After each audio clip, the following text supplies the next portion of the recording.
तो उत्तराखंड के मुख्यमंत्री पुष्कर सिंह धामी को सुन रहे थे आप। बता दें कि उत्तराखंड राज्य के गठन को 25 साल पूरे हो चुके हैं। इसी अवसर पर प्रदेश भर में उत्सव का माहौल है। मुख्यमंत्री पुष्कर सिंह धामी भी इसी मौके पर कार्यक्रम को संबोधित कर रहे थे। प्रदेश की ऐतिहासिक प्रगति की गति को लेकर मुख्यमंत्री पुष्कर सिंह धामी संबोधित कर रहे थे, जिन्हें आप सुन रहे थे। और चलिए आपको उत्तर प्रदेश के मुख्यमंत्री योगी आदित्यनाथ के पास लिए चलते हैं। क्या कुछ कह रहे हैं वो आपको सुनाते हैं।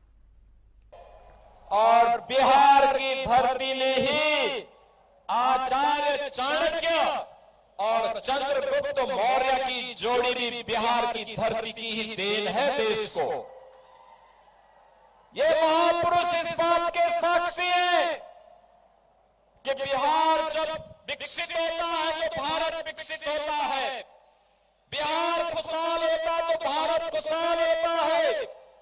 और बिहार का जब स्वर्ण युग आता है तो भारत का स्वर्ण युग आता है।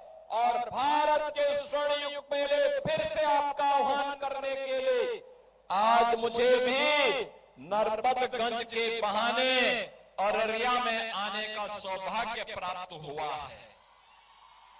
बहनों और भाइयों, मैं तो आपसे एक ही बात पूछना चाहता हूं।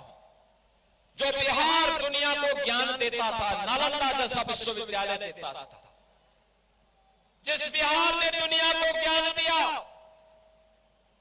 उस बिहार में निरक्षरता क्यों बढ़ गई? कौन इसका अपराधी है? जो बिहार शांति और भक्ति की धरती थी, आखिर उस बिहार में जंगल राज क्यों आ गया? इसके लिए कोई अपराधी है तो कांग्रेस और आरजेडी बराबर की अपराधी है, बराबर की अपराधी है। बहनों और भाइयों, इन्होंने यहां के समाज को बांटा, जाति को जाति से लड़ाया और फिर इसके बाद जातीय सेनाएं खड़ी करके पूरे समाज को बांट करके खानदानी माफिया को बिहार के अंदर अराजकता पैदा करने की पूरी छूट दे दी।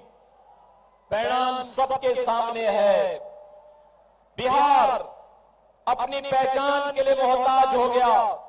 नौजवान की रोजगार चली गई, अन्नदाता किसान भूखमरी के कगार पर पहुंच गया। सरकारी खजाने पर लूट मचाए थे और बिहार पिछड़ता गया, बीमारू हो गया।